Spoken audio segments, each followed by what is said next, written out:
Bonjour à tous et bienvenue pour un nouvel épisode de Lecture à chaud. Aujourd'hui, on va lire un article sur la data virtualisation. J'ai trouvé que le sujet pouvait être intéressant. C'est pas un terme qu'on entend assez régulièrement.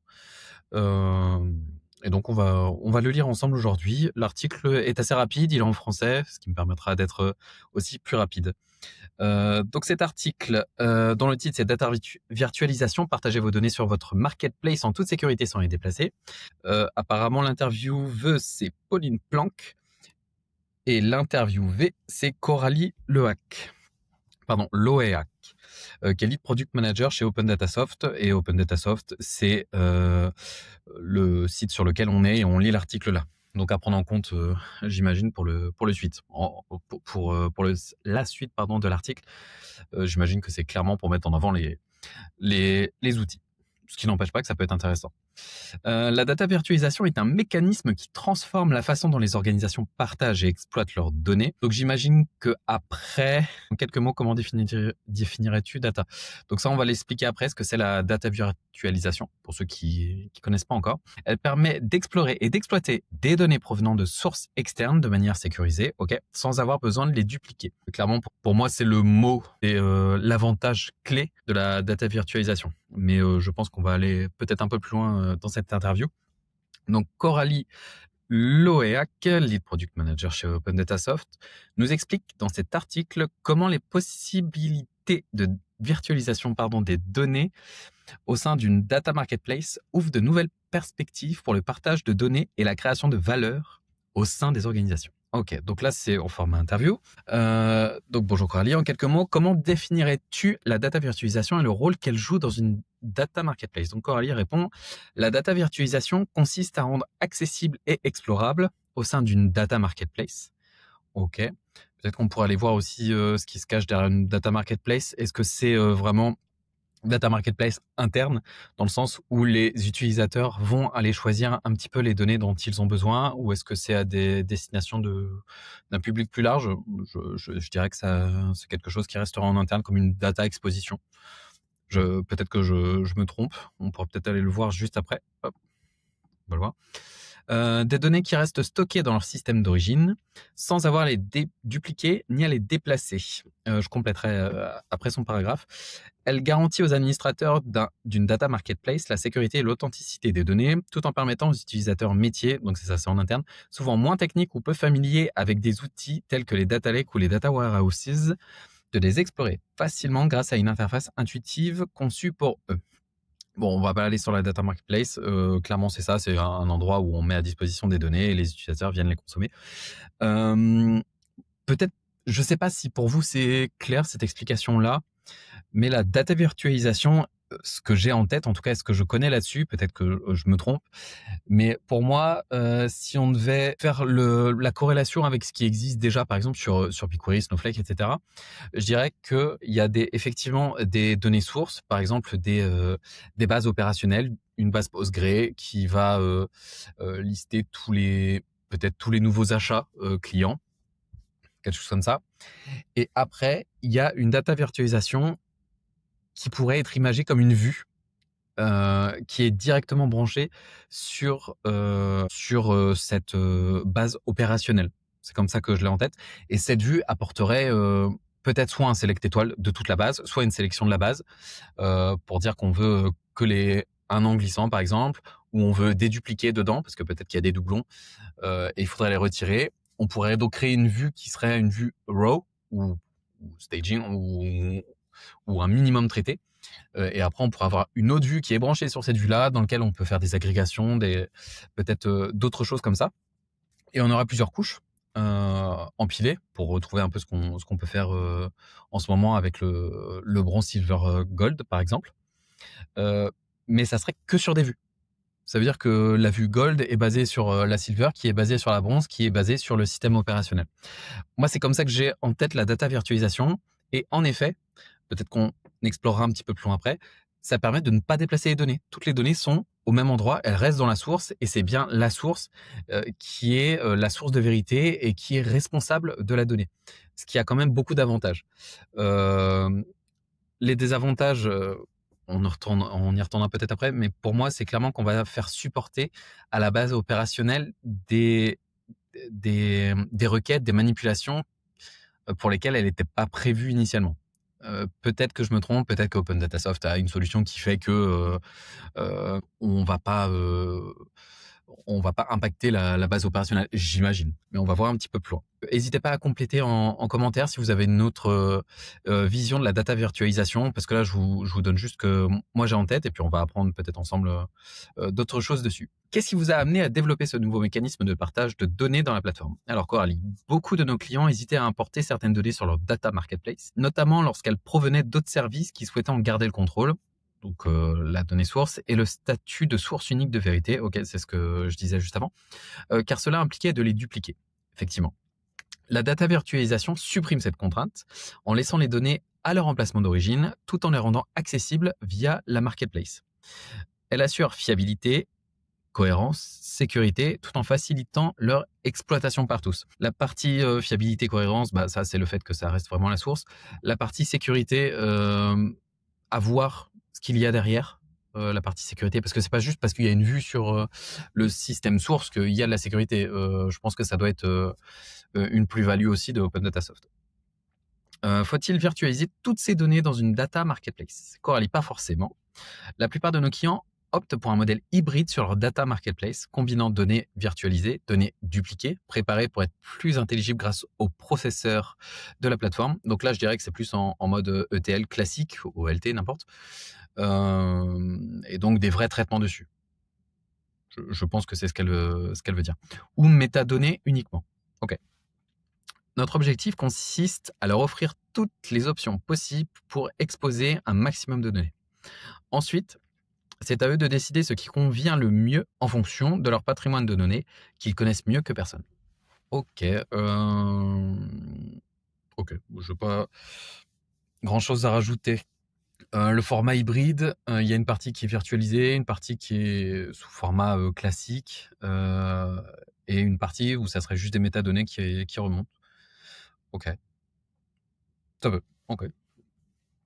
Il faudrait voir pourquoi est-ce qu'il y a du modèle hybride. Ça pourrait être intéressant. Parce qu'à partir du moment où il y a le client qui va sur la data virtualisation et qu'il en est satisfait, il veut continuer avec ça, pourquoi est-ce que dans ce cas-là, il ne bascule pas entièrement sur la data virtualisation et qu'il a encore cette contrainte de rester sur du traitement classique ETL, ELT? Ça m'intéresse. Dans quel cas la virtualisation de données peut-elle présenter un avantage? Ok. Peut-être que ça peut répondre à la question. Coralie, la virtualisation de données dans une data marketplace permet d'élargir le patrimoine de données accessible aux utilisateurs métiers. Ça aussi, ça pourrait être intéressant d'approfondir, parce que je me dis, à partir du moment où on a la possibilité de se connecter aux données sources, avec la data virtualisation, j'imagine qu'on peut le faire aussi via des traitements ETL, ELT. Je vois pas pourquoi la data virtualisation permettrait d'avoir plus de données. Après, peut-être au niveau de simplicité des données, il y a moins de maintenance à faire dessus. Parce que les traitements, il faut quand même écrire les requêtes SQL. Si jamais c'est basé sur l'hypothèse que je vous ai évoquée au début, le fait que ce soit en gros des vues qui soient branchées les unes sur les autres, qui soient branchées sur les systèmes sources, il faut quand même écrire les requêtes pour savoir ce que fait la vue. À voir. En effet, certaines données ne peuvent pas être déplacées. Ah, c'est dans ce sens-là. La virtualisation permet quand même de les exposer tout en garantissant le point suivant. Ok, donc ça, effectivement, comme j'ai pas lu après. Ok, donc il y a des données qui peuvent pas être déplacées. Ok, donc ça, c'est une grosse raison. Sécurité et fiabilité. Les données restent à leur source sous le contrôle des équipes qui les gèrent. Ça, c'est vraiment très bien. Je sais pas, dans le podcast principal, avec Axel, sur lequel on décortique un peu l'actualité avec un minimum de préparation, donc pas à chaud comme aujourd'hui. On a déjà parlé de shift left, c'est-à-dire qu'on va ramener, donc vers la gauche, on va ramener la responsabilité vers ce qu'il y a avant nous, sachant qu'on se positionne en tant que data ingénieur. Et donc shift left, c'est vraiment de redonner la responsabilité au système source. Là, c'est clairement ça. Elles conservent leur fraîcheur, leur authenticité et leur statut de source unique de vérité. C'est l'avantage le plus plébiscité par nos clients avec cette innovation. Ça, pour moi, c'est clairement l'avantage. C'est ce dont on parlait directement dès le début sur la data virtualisation. Meilleure découverte des données grâce à des fonctionnalités basées sur l'IA comme notre moteur de recherche sémantique multilingue. Donc ça, je dirais que c'est plus que de la data virtualisation. Ça, c'est une feature en plus. Ou les recommandations de données similaires, les utilisateurs ne passent pas à côté des données pertinentes pour leurs besoins. Ok. Donc là, c'est pas lié à la data virtualisation. Ok. Ça, c'est intéressant quand même. Le fait d'avoir un moteur de recherche sémantique multilingue, ça veut dire qu'on peut vraiment dire on recherche tel type de données et on va réussir à l'obtenir. Enfin, le moteur de recherche va nous le retourner. Je trouve l'approche intéressante. À condition d'avoir des métadonnées propres aussi sur les données. C'est toujours la même chose. Audience élargie, les données deviennent accessibles à tous les profils via des outils de consommation de données adaptés comme la génération automatique de data visualisation pour le métier, ou les requêtes via une console API pour les plus experts. Donc la génération automatique de data visualisation. Ah, de data visualisation, oui, pardon. J'ai confondu avec virtualisation. Ok, d'accord. Je pense qu'on sort encore du cadre de la data virtualisation. Là, de ce que je comprends, c'est juste, on utilise de l'IA pour faire de la data vis. Ok, d'accord. Ok. Pilotage des usages. Le partage des données virtualisées au sein d'une data marketplace permet de suivre qui consulte les données, quelles requêtes sont effectuées et comment elles sont utilisées, permettant de comprendre l'usage et de justifier l'impact des données. Je vois pas pourquoi est-ce que la data virtualisation permet de suivre qui consulte les données. Après, peut-être que je suis biaisé sur BigQuery parce que chaque requête, mais j'imagine que c'est pareil sur la plupart des data platforms, j'imagine. N'hésitez pas à me le dire en commentaire. À chaque fois qu'on fait une requête sur une table, c'est historisé, c'est dans les metadata. On sait la requête qui a été faite, à quelle heure. On sait aussi, sans regarder la requête, quel type de requête c'était, combien ça a consommé. En temps, en volume. Donc, et pourtant, sur BigQuery, ce que je fais, c'est du schéma classique, ETL, ELT. Je fais pas de la virtualisation de données. Donc là, je vois pas pourquoi elle dit que la data virtualisation permet de suivre qui consulte les données. Ça, je comprends pas. Quelles requêtes sont effectuées, donc comme je vous disais, et comment elles sont utilisées. Ok, pour moi, c'est clairement pas un avantage spécifique de la data virtualisation. J'imagine que dans la plupart des data platforms, c'est quelque chose que l'on peut suivre sur des pipelines classiques. Impact environnemental réduit. En évitant le double stockage, ok, on est en phase, la data virtualisation permet de réduire l'empreinte carbone, un avantage clé pour les organisations engagées dans une démarche RSE et soumises aux exigences de conformité. Ok, on est d'accord avec ça. Mais, peut-être petit bémol à ça, effectivement, ça fait plus de stockage. Par contre, potentiellement, ça fait énormément de processing. Parce que si à chaque fois, donc on attaque la vue. Imaginons, on repart sur la base opérationnelle qui a les données clients, donc tous les achats clients. Effectivement, dans un pipeline classique, on va dupliquer les données pour les mettre sur un système, sur le data warehouse. On va après faire un traitement dessus, des duplications, éventuellement jointure et agrégation des données. Et après, les personnes qui vont consommer cette agrégation, ils vont consommer ce qui est déjà agrégé. Mais, pour moi, dans la data virtualisation, si on se base sur la vue d'agrégation, ça veut dire qu'à chaque fois, bon, peut-être qu'il y a un système de cache. Je m'avance peut-être un peu, mais à chaque fois qu'il y a quelqu'un qui va vouloir consulter cette agrégation, normalement, il y a toute la pipeline qui doit se relancer, mis à part le système de cache. Ça veut dire que on requête la vue, il va y avoir des données sources, des duplications, jointure, agrégation des données, à chaque fois qu'il y a une requête. Donc, c'est-à-dire que le processing, il va exploser. Donc là, en termes de démarche RSE, oui, mais non. Je ne sais pas ce qui consomme le plus entre stockage et processing. Je dirais processing. Mais je sais que sur certains systèmes de data virtualisation, je pourrais plus dire lequel, mais j'en avais vu un il y a peut-être un an et demi, quand j'avais regardé le sujet. Il y en a qui ont des systèmes de cache, justement pour éviter le fait de relancer à chaque fois les pipelines. Mais le cache, faut voir comment il est paramétré, parce que si jamais il y a plusieurs magasins qui vont lancer cette requête sur les données d'agrégation. C'est-à-dire, le magasin 1, il va lancer la requête, ça va tous lancer. Magasin 2, il va filtrer sur son propre magasin. Donc, le cache, après, à voir quel niveau le cache, mais normalement, il n'y a pas ces données-là en cache, parce que c'est sur un magasin différent que le premier. Donc, il va devoir relancer, etc. Donc, je suis pas totalement en phase avec cet avantage cité ici pour moi sur la data virtualisation. N'hésitez pas à me dire ce que vous en pensez. Sur quels critères repose le choix de virtualiser ces données, Coralie? Donc, le choix de virtualiser ces données repose sur plusieurs critères clés, comme le volume de données. Plus les jeux de données sont volumineux, plus la virtualisation est intéressante pour réduire le coût lié au double stockage. Je ne vais pas refaire ce que je viens de dire. Pour moi, je suis pas sûr que ce soit vraiment plus avantageux, parce que j'ai un peu peur que ce soit le processing qui soit beaucoup plus sollicité. Et je pense que le processing consomme plus, a plus d'impact sur la partie RSE. Ouais, je suis pas trop en phase avec ça. Mais c'est vrai que ça évite le double stockage. La sensibilité des données. Certaines données appartiennent à des équipes spécifiques qui souhaitent en garder la propriété et garantir l'authenticité. Totalement en phase. La virtualisation permet alors de conserver cette source unique de vérité tout en les partageant à un plus grand nombre d'utilisateurs sur la data marketplace. OK. Une meilleure découvrabilité des données virtualisées sur une data marketplace peut-elle alourdir la facture? Ah, ça peut être intéressant. C'est un point important à souligner, car les data lakes et les data warehouses facturent souvent à l'usage ou via les quotas. Une augmentation de l'accès et de la découverte des données virtualisées via la marketplace peut donc mécaniquement entraîner une hausse des coûts. OK. Pour anticiper cet effet, nous avons intégré des outils de pilotage comme des quotas paramétrables afin de permettre à nos clients de contrôler précisément la consommation de données virtualisées. OK. Effectivement, quand on veut contrôler les coûts, la première chose ou comme tout, mais la première chose à faire, c'est de mesurer. On ne peut pas améliorer ce qu'on ne mesure pas. Fait intéressant que nous avons découvert lors de nos échanges avec les clients, les quotas achetés à l'avance sont souvent sous-utilisés. En rendant les données plus visibles dans la marketplace, la virtualisation permet d'en tirer pleinement parti et de maximiser leur valeur. Je ne sais pas quoi en retenir de ce paragraphe. Est-ce que ça alourdit la facture? Elle dit oui. OK.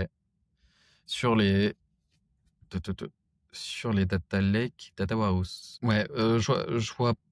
OK, d'accord. Comme je vous disais, moi j'ai l'impression que le processing va augmenter. Donc là, c'est pas dit. Là, c'est juste dit que comme il y a plus de données, il y a plus d'usage derrière. OK. Et donc, ils mettent en place un tableau de bord pour suivre ça. OK. Moi, ça aurait été intéressant qu'elle vraiment réponde à la question: est-ce que la facture est équivalente à des pipelines classiques? Est-ce qu'elle est moindre? Est-ce qu'elle est plus élevée? Pas sur, parce que dans tous les cas, s'il y a plus de données à regarder, il y aura peut-être plus d'usage, plus de une grande facture derrière. Ça, ça me paraît logique. C'est dommage qu'on n'ait pas abordé ça d'une autre manière. Peut-on nous donner un exemple concret de l'intérêt de la data virtualisation dans une marketplace? OK, Coralie, bien sûr. Par exemple, chez Open Data Soft, nous avons virtualisé les données d'usage et d'adoption de notre plateforme dans notre propre data marketplace interne, données issues de notre data lake. OK. D'accord. Donc aussi, la data virtualisation peut être branchée sur directement un data lake, de ce que je comprends. Mais dans ce cas-là, OK, ça rejoint un peu ce qui est déjà possible de faire, par exemple, avec BigQuery. On peut stocker des fichiers parquet, on peut stocker surtout des fichiers Apache Iceberg, et on peut les requêter via une table BigQuery. Je sais plus comment on appelle ça. C'est des tables Apache Iceberg pour BigQuery. Je sais plus, il y a un terme, je crois, spécifique. Mais dans ce cas-là, c'est pas une data virtualisation. Avant, ces données brutes étaient accessibles uniquement à nos équipes data, car elles étaient les seules à maîtriser l'outil et à disposer de licences. Aujourd'hui, ces données sont devenues accessibles en temps réel et en libre service à nos product managers, l'équivalent de nos métiers, sans qu'ils aient besoin de passer par nos équipes data. Un gain de temps considérable pour toutes nos équipes. OK. Donc là, ce que je comprends, c'est qu'ils ont stocké sur leur data lake et la data virtualisation permet de mettre à disposition sur une data marketplace, les données, du data lake. OK, d'accord. Mais je comprends pas dans ce cas-là le terme data virtualisation. Ou peut-être que c'est peut-être moi qui maîtrise pas le terme. Ça m'intéresse. Data virtualization. On va voir ensemble. Data virtualization is a operation pattern and data thought use of common graphics. Data virtualization is an approach to data management allow application to retrieve and manipulate data without working. Technical details about data, such how the formula. Okay, you can provide a single customer view. Donc on parle bien de view pour moi.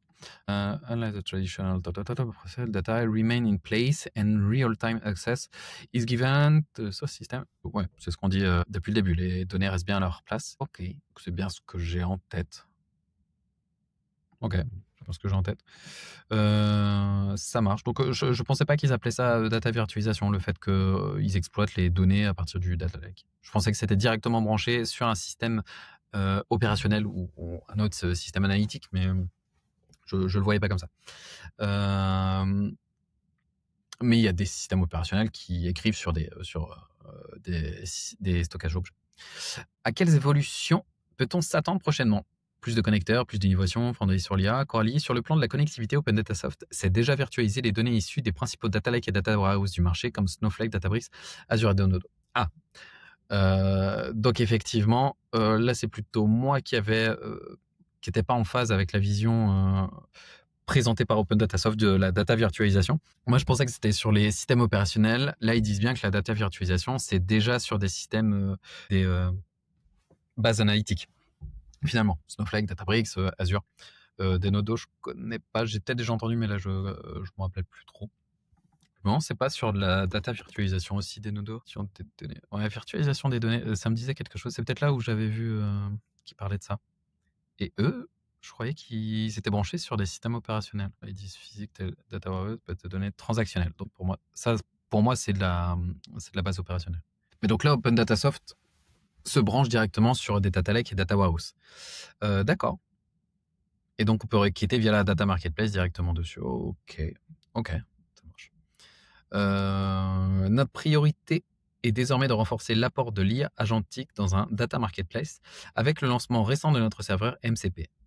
Ok, donc là, ils suivent bien la tendance.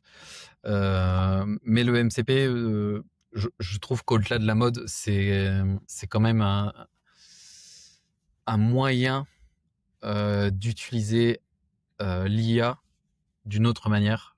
Parce que, pour rappel, le MCP, c'est ce qui va permettre à un LLM, selon ce qu'on va lui demander, d'aller interagir avec un outil source, parce que c'est pas que des bases de données, ça peut être n'importe quel outil.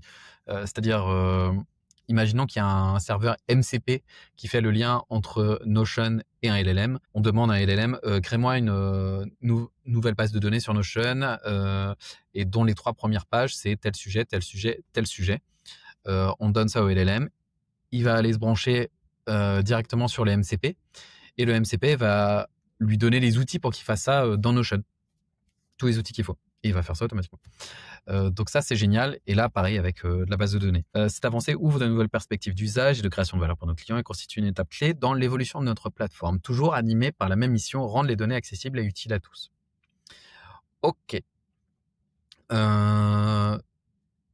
Donc l'article, globalement, comme je vous disais, je pensais que la data virtualisation, c'était sur les systèmes opérationnels et sur Denodo. Comme on a regardé, il y a des systèmes opérationnels qui sont pris en charge par la data virtualisation. Et c'était là où je voyais vraiment l'impact de la data virtualisation. Et là, ils disent que, en gros, Open Data Soft se branche sur des systèmes analytiques comme Snowflake, Databricks, Azure, j'imagine peut-être BigQuery. Et leur solution permet, sans déplacer les données de systèmes analytiques, de les mettre à disposition des utilisateurs. Et sans déplacer la donnée. Mais je me dis que si les données sont déjà dans ces systèmes-là, c'est qu'il y a déjà une forme de ELT qui est mise en place. Parce que c'est... Peut-être qu'il y en a, mais je pense que c'est assez rare quand même qu'il y ait des applications, des vraies données sources qui soient directement mises dans BigQuery. Pour moi, il y a des données sources qui sont dans d'autres bases. Peut-être que je me trompe, mais en tout cas, c'était ma vision. Donc là, tout de suite, je vois plus trop l'intérêt. Si, à part d'unifier les plateformes, si ça peut être intéressant. Mais pareil, je sais que, par exemple, GCP met à disposition, comment ça s'appelle? Data je sais plus comment on appelle ça, mais ils mettent, à disposition un moyen de faire, du cross, cloud. C'est-à-dire que via l'interface BigQuery, on peut aller requêter directement sur Redshift, par exemple, chez Amazon. Bien sûr, il y a des coûts de sortie de données chez Amazon. Il y a des coûts aussi de mise en place, je crois, chez, GCP, parce que c'est pas directement BigQuery, il faut activer un autre service, je crois, et peut-être que c'est pas accessible à toutes les éditions, de BigQuery, je sais plus trop. Mais en gros, je vois pas trop ce que la data virtualisation proposée par Open Data Soft apporte par rapport à ce qu'on peut retrouver chez d'autres data platforms. N'hésitez pas à me faire un retour de vos propres connaissances, éventuellement recherche, parce que comme je vous le disais au début, euh, ce, ce podcast, c'est vraiment des lectures à chaud. Je fais avec la limite de mes connaissances et je lis à chaud sans préparer l'article. Donc, au plaisir d'échanger avec vous. Encore merci et à bientôt.